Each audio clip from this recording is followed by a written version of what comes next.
Good morning, everyone, and welcome to today's webinar. My name is Andres Calvache, Procurement Specialist at Connecticut APEX Accelerator, and I'll be your host for this session. This webinar is brought to you by CTAPEX Accelerator in collaboration with the SBA as a preparatory seminar for the December 3rd CT Business Matchmaker. Before we begin, I want to highlight a few housekeeping notes. Please use the Q&A tool to submit your questions at any time. We'll address as many as possible during the Q&A session at the end. A copy of today's slides and any rough drafts will be sent to all attendees after the webinar. This session is unclassified as being recorded for future reference. Without further ado, let's begin today's discussion with a brief intro to CTAPEX for those new folks with us today.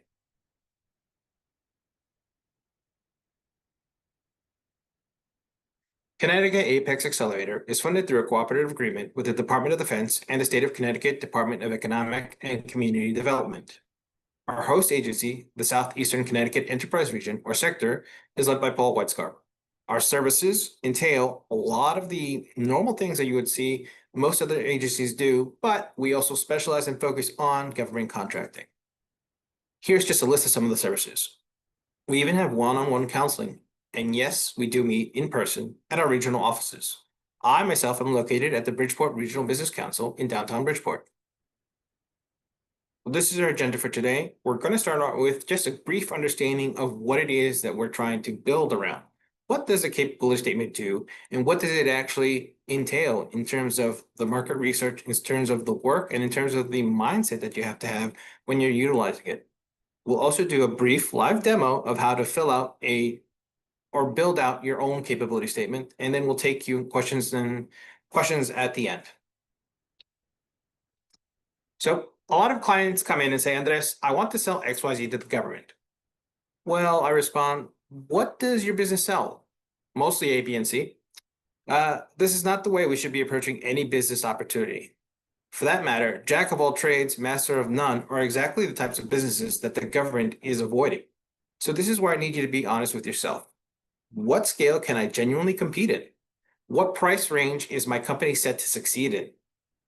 It's okay to dip your toe in and test the waters, but you need to be transparent about what you can complete, especially if you have done it before. Toot your own horn. You're your company's own best advocate. You should be the expert on everything and anything that you do. Is this the right time for you to compete in bids? Or is this the networking time? Planting seeds in order for you to harvest at a later date. These frustrations are much easier to avoid with a solid foundation of research and analysis. This is why we go through these market research tools. But where do I go and how do I go about this? So each one of these resources requires nuance and understanding of about 4 or 5 other topics before you can fully utilize them to their maximum capacity. If you, as the business owner, don't have the time to do that at all or at once, then by all means, use us as a resource. We'll give you the understanding and know how to not only navigate, but to do the research independently. And that's key because a lot of the times you're going to find new opportunities or new ways to pivot your business that can provide a new opportunity altogether. All of these actions are, of course, moot if you don't have your profiles up to date and registered.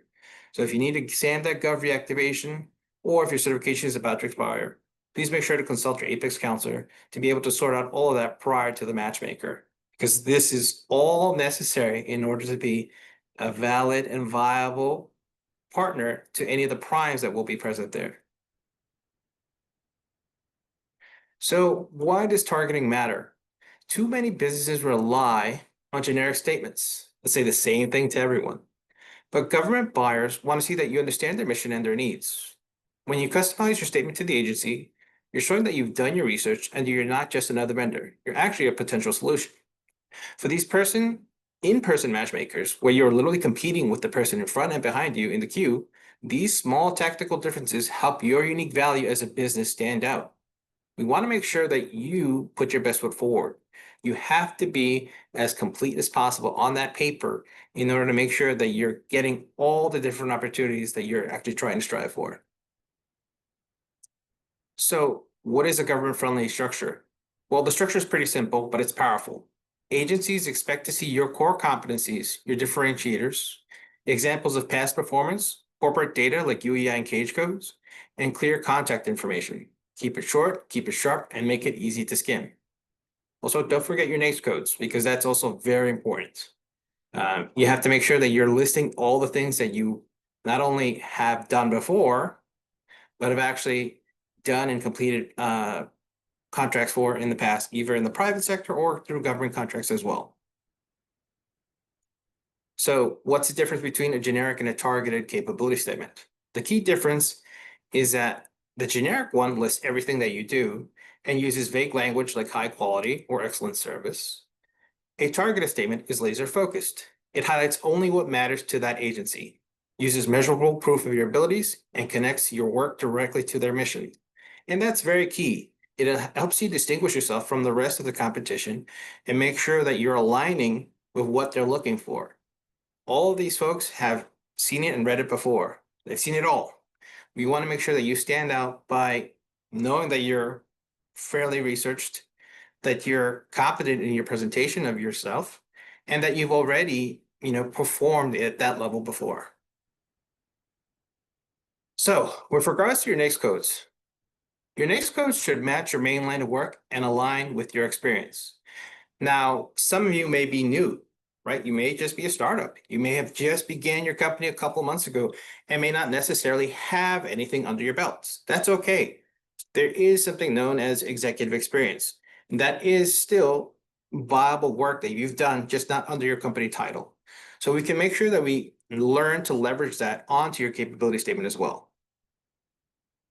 Now, all of this is key because we're gonna, do the walkthrough. So let's make sure we keep that in mind. But also your certifications, all the ones that are federal, such as the WASB, the Veteran-Owned Small Business, the 8A, all of those are very key and pertinent to be listed here because this is where, it's a highlight, it's an add-on, it's a cherry on top to all the other great work that you're listing for your profile on your capability statement. Now, your core competencies. When it comes to core competencies, don't just list services. Make them relevant and measurable. Instead of saying we do logistics, say we provide 24/7 medical supply logistics with a 98% on-time delivery rate, supporting FEMA disaster response. That's the kind of detail that builds confidence. You want to make a process as smooth and frictionless as possible for the procurement officer. But then this, you might ask, how do I get my capability statement relevant with the keywords that align with the project and are relevant to the agency and the solicitation? Well, it's pretty straightforward. It's down to researching. Research the agency, match your capabilities to their needs, customize your language, and deliver it in a professional way. Even small tweaks show that you've taken the time to prepare. This is key as these procurement officers have seen it all, so they know what they're looking for. They have a hard line for everything and anything that pertains to them. They know what they're told, they have requisitions to fill, and you're there to make their lives easier. So now that you've built this out, you have this great document, what do you do with it? Well, it's not just for proposals. It's not just for proposals. You can use it everywhere. Share it at networking events, email it to primes, attach it to when you're introducing yourself, and post a version online so people can find you after the fact. And your capability narrative, it's one of the key pitches. It's one of your elevator pitches to make sure that you're introducing yourself in the most refined and elegant way possible. So really practice it, really hone it in, and take your time to get to build it out. It's a process. It's really a marathon. It's not a race. And also a digital capability statement. Well, it improves your viewability, right? You get to be anywhere and everywhere. You're not bothering people with a piece of paper. You're actually being a lot more tech savvy, right? And you're much more approachable because now anyone can have your capability statement beyond just the person that are in that room. It's a lot more shareable and a lot more accessible.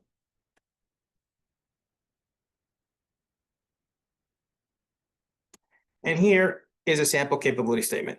So if anyone is on the computer, you could scan it with your phone. I'll give you a second to do so and pull it up. And you could analyze exactly what a typical capability statement would look like. It's very straightforward. It's lean. It has all the key components that we already outlined. And, but yeah, so yeah, it's a powerful resource for companies to adapt. So this may be intimidating, and you may get a writer's block. And I understand those frustrations, as I've seen that, in all of my clients that I've, interacted with in the past 2 years as a procurement specialist here at CTAPEX. So in order to assist with that, I've created a form to help ease the process for you, to put pen to paper and get a rough draft started so you can participate with confidence at December's matchmaker. If you have a second, please scan the QR code available. Or Meredith, could you please send the link for the form in the chat?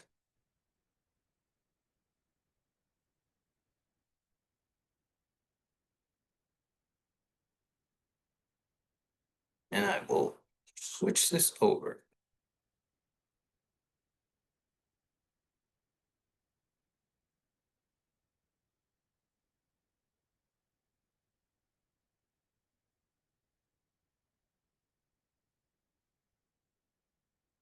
Right. So now that we're on the form, it's very simple and very straightforward, right? You want to start off on the right page, first of all. Make sure you're on page 1. And you want to start with your legal business name. And this is actually very critical. A lot of folks, especially if they've registered on different platforms or on different agencies, don't really recognize their actual name for their business or forget that they're operating under a DBA. So we want to make sure that the legal business name that you're presenting here is the same one that you have registered on every one of your platforms, be it SAM, the Small Business Search, or your Secretary of State. So let's make sure that it's clear and consistent throughout all of those different sites. And once again, if you're having issues with that, we should try and take care of that with one of us at Apex prior to the matchmaker. So I'm going to work alongside you guys and input some data. I'll just put today's date. Business structure. Make sure you're matching this with what's listed on sam.gov. Here.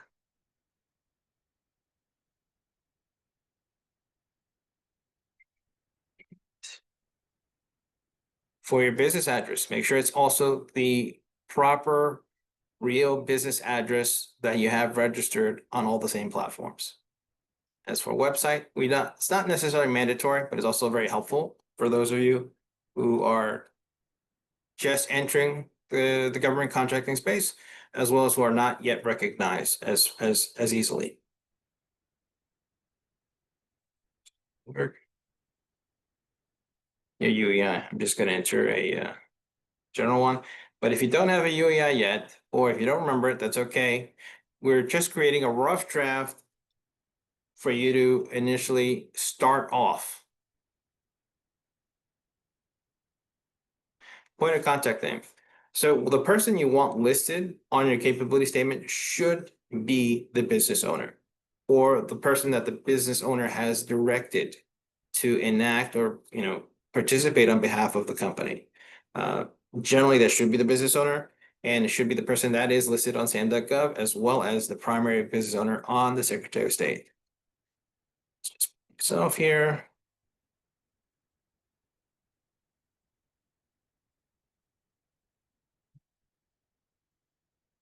Okay.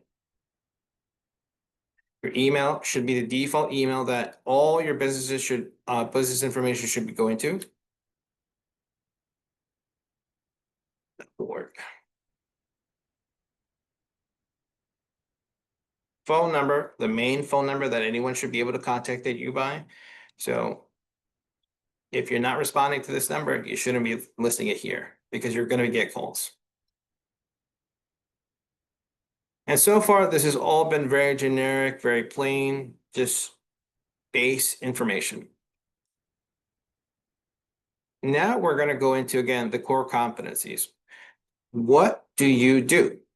What exactly does your business do? And right, no one knows that better than yourself.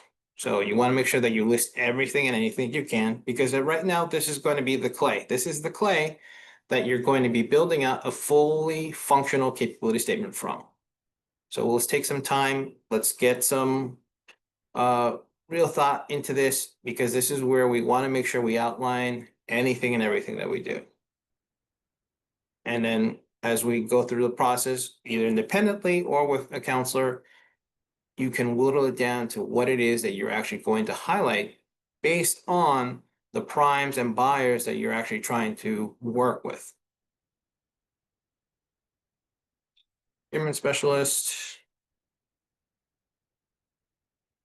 government contracting.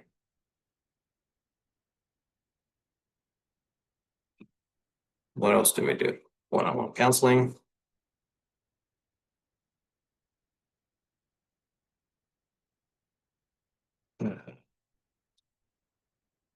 That's meetings. Okay. So right now, I just put some couple of things down for you, yourself, the people that are participating in this. You know, take your time. This is going to be recorded, so if you don't have, everything put down there, that's okay. We're going to move on to the next step. Differentiators. What sets you apart? What makes you rise above everyone else? What have you done differently, and how can you quantify it? Is it quantifiable even?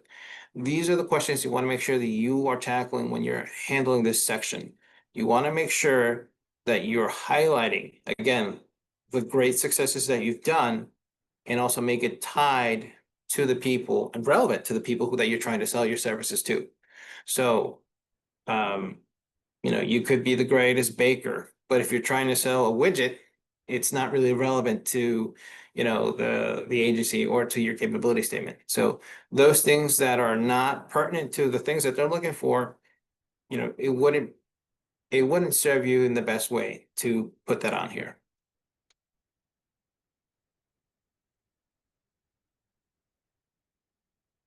This is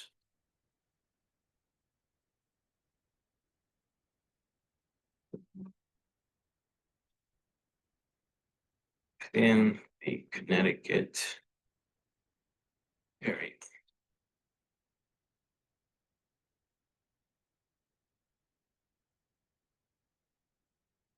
CTAPEX.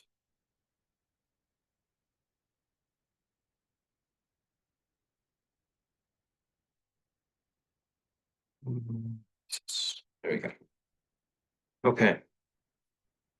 Not so bad so far, right? All these things are things that you should know. All these things are things that you should be comfortable with, that that you're comfortable talking about, that you're comfortable having a conversation about. We're just trying to put this down on the paper so that the person that you're meeting on that day, December 3rd, is getting to know the best of you. Okay, past performance. This should be a lot more easier. Right? We're going to put down who we've worked with, what we've done, and that should be it, right? You don't have to put the contact person's information. You don't have to put any of that there. Just the company and what you did. And if possible, the time frame, right? Because we like to see that the experience is recent. And for those of you who may not have that experience yet, as I mentioned earlier, executive experience is a thing that you can list, especially if you're new, especially if you're someone that has a technical skill that's suddenly branched out and is starting their own company. All that is still viable, all that is still applicable here in this category here. So, and as you see, I haven't made this mandatory. So in case you haven't had that, or if you still need a little more difficulty or a little more time, you can still proceed along with the process and fill out the rest of the form if you need to.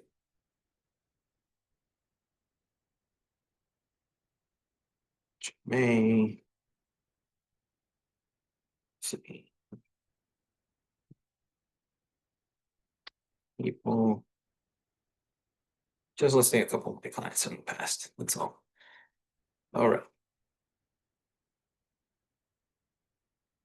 Now, your primary NAICS code. So this is important. This should match what you have on SAM and what you should be filing with on your taxes. So again, if that doesn't necessarily match up, that's still okay. But I'm just giving you advice in terms of what you should be doing and what you should be following through as protocol. In terms of your certifications, we could pick out anything and everything that you have obtained. Not what you're eligible or what you're aspirationally going for, what you have obtained as of that time. So if you don't have it yet, If you haven't, gotten that letter from the SBA that you are now WASB or Ed WASB or, very known small business, please don't list it.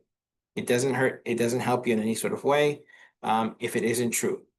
So, and then there's also the state or local certifications as well. So we could go a little brief run through that. The Department of Transportation, their disadvantaged business enterprise, that's still a good one to go for. The MBE, so the minority business enterprise, small business enterprise, and the small minority business enterprise are all still applicable. And then you do have the small business enterprise self-certified. In that case, this is again just for helping us understand who you are and what you're doing. And any other certifications that you may have, from your town. I've seen local women-owned small business certifications as well. And that's still helpful, if you're trying to do something more local at your base town level. So that may still be pertinent. But again, the application of the capability statement goes through all the different tiers of government: federal, state, local, and very local. And so with all those different components, we want to come through with something that's a mission statement, or what is more formally known as the narrative, the capability narrative. This is what a lot of people struggle with because it is basically your pitch. It is basically where your formal handshake to the person that you're introducing yourself, that is the buyer or the prime that you're trying to sell your wares or services to.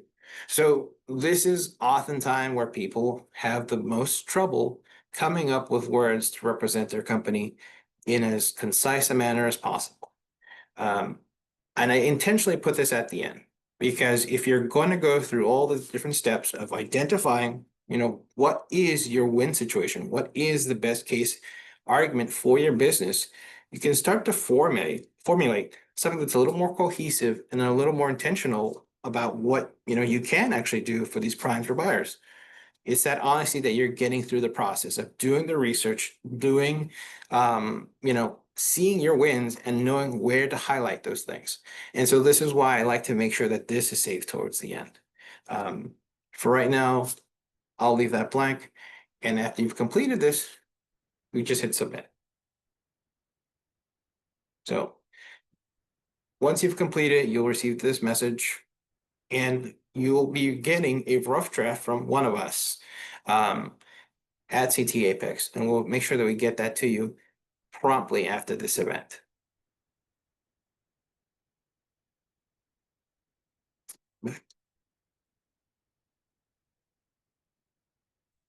So thank you for sitting through that live demo. Hopefully that was educational and informational for you. But now we can get to the questions. If there are any questions, please field them in the chat if you haven't already. We're all ears at the moment. Thank you, Andres, for that very important overview for the essential government-friendly marketing material, the capability statement. We do have a couple questions in the chat. Someone asked, can you post a link for the capability statement? If you just heard what Andres said, if you fill out the Google form, you will be followed up with and sent a version of that capability statement that you can edit. We're going to edit. You can edit it yourself, and you could partner with your counselor to work on that to make sure that it's top notch for that matchmaker that's happening in December, hosted by the SBA. So we want to make sure that everyone has a fair chance at competing and bidding on anything that's there. So please, just be patient with us. We're going to get through all the documents that are forming, and we'll make sure that it reaches to you. Anything else? Excellent. Yes, we have another question in here. Is there an email for Andres that you can share? Yes, I think we have a design for that. Yes. I'll link my information towards the end. But it is ACALVACHE@ctapex.org. But don't worry, we'll link that towards the end of the presentation. Great. Next question. Will this information be sent to our email? Yes, it will be sent to your email. All registrants will receive this information straight to their email. And again, if you did submit a form, you will also receive that in your email as well. Perfect. Next question. We already have a capability statement. Can we send it separately for reference? Of course, yes. That's actually even better for us because now we understand, where you're starting from. And we can make sure that we pivot to the right position for your business and your company, depending on who's there at the matchmaker and who you're interested in bidding with. A lot of this, especially the targeted capability statement, only functions if you do the work, right? You have to make sure that you're researching the agencies, making sure that you see their history. What have they bid on before? What have they won before? What services are they buying? How frequently have they bought this? Does it make sense for you to do that now? Or does it make sense for you to try a different approach, in a different company and then come back around once you've gained another, set of experiences or contracts through another company and building up your profile that way. All of those things are questions, that we go through with you in a one-on-one session. And please note that we can only provide this feedback if you are a CTAPEX client. So if you haven't yet signed up with us, please do so at our website at ctapex.org, and we'll be more than happy to share all of these tips with you. Okay, next And again, question. yeah, go ahead. This one's similar. So would you be amicable to reviewing our capability statement and providing input? Absolutely. Please reach out to us. If you are already assigned a counselor, please reach out to your counselor. If not, go to our website and we will get back to you as soon as possible. Next question. Will we get the statement back from you before the event or after the event? Before the event. Yeah, so the whole purpose is to prepare you for the event. We want to make sure that you're able to compete and bid on the things that are there. So, yeah, we want to get you guys ready. This is a preparatory webinar for that particular event, so we're definitely going to schedule any and all sessions before the event. And I'm going to put the link to the event in the chat for everyone in case you don't have it. The ctbusinessmatchmaker.com is their website, and the registration is open, so you can sign up if you haven't. Thank you, Meredith.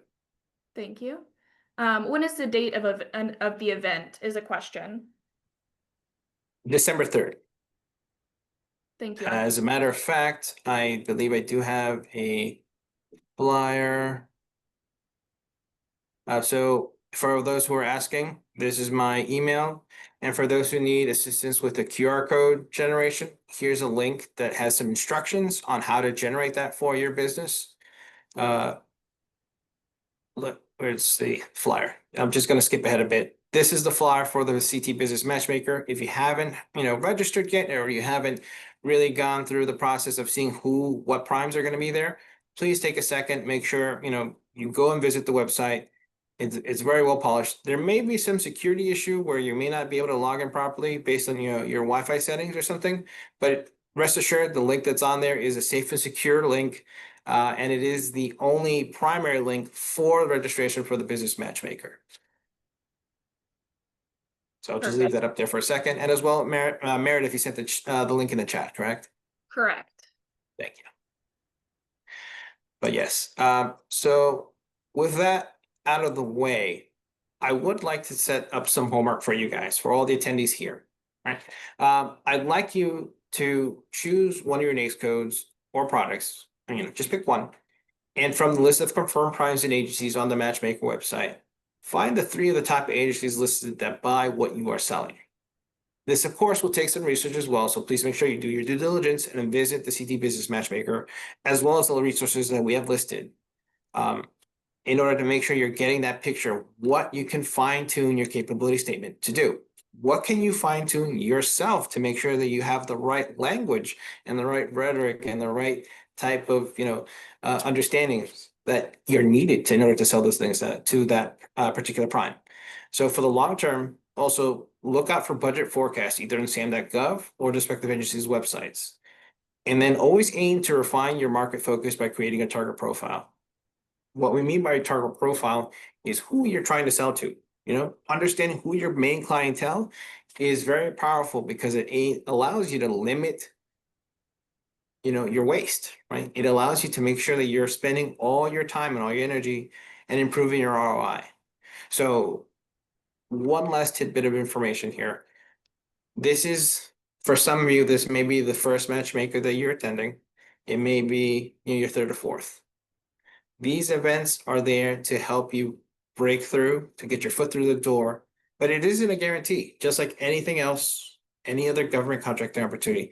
It doesn't guarantee you work, it doesn't guarantee you, it just creates an opportunity. So it's on to you to make sure you're taking advantage of said opportunity and making the best of it. And it may take a couple of tries. It may take a couple of opportunities for you to get in there before they finally recognize you and finally understand exactly what you're capable of doing. But that doesn't mean you stop or you give up. It just means we're here to help you. We're here to help you make sure that we can, recover if you're disappointed, but also find a way, right? Because there's always a way. It may be the case that you're aiming too high. Maybe your business isn't ready to work directly with the prime. Maybe you should be focusing on the sub, on the sub to a prime, right? Or maybe even on local. Those are things that we can help you explore and make sure that you, as the business owner, make the best decision for your company. So that's why we are stressing to the utmost ability the research component of this capability statement. It helps you identify that very quickly because you'll start to see, okay, the piece of the pie that I can win based on this, data that's listed there is very clear. And so it'll paint the picture for you as a business owner of where and what you should be able to do. So yes, if you need to reach out to us, info at CTAPEX, schedule a one-on-one session, access the resource library as well. And we also like to say a very special thank you to Tanisha and Catherine from the SBA team for providing this opportunity. Connecticut Apex is always willing and ready to help the small business community. So if you need any more information, please don't be afraid to reach out to us. Here we go again with the business matchmaker. For those of you who still haven't registered, please follow us on also our medias at the QR code that's listed there. And yes, thank you. Thank you all for attending. Once again, the rough draft capability statements will be sent to you after the end of this event, after the end of this webinar, and prior to the actual matchmaker. So you don't have to worry. My name is Andres Calvache. Thank you for your time, and see you later.